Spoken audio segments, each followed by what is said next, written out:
Kapalaran ng Leo ngayong araw ng April 9. Leo.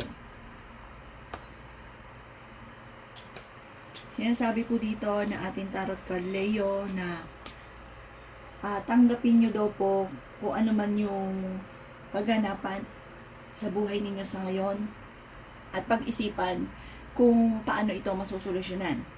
Sinasabi rin po dito na mag-focus sa future at huwag sa mga nakalipas.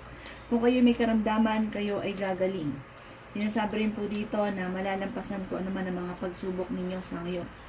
Sabi po dito, may isang babaeng Leo na nagiging matagumpay sa pagninegosyo.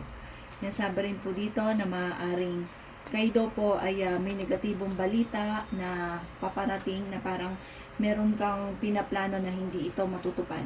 Parang kailangang pag-isipang mabuti. Sabi rin po dito, maging mapagpasensya.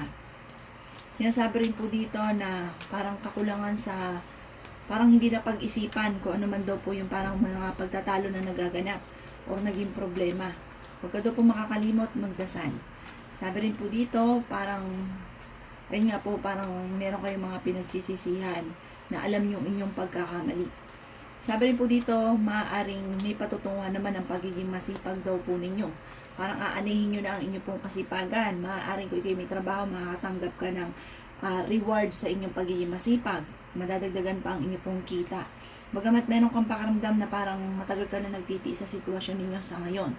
Kaya sabi rin po dito na may isang lalaki na parang madami siyang mga pagsubok na pinagdaanan na parang unti-unti siyang magbabago, magiging lesson sa kanya kung ano man ang mga pagsubok na pinagdadaanan.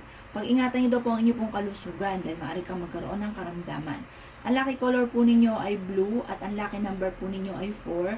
Ganon din po ang 36, 48, 35, ganon din po ang 20, 29 at 16. Good luck po!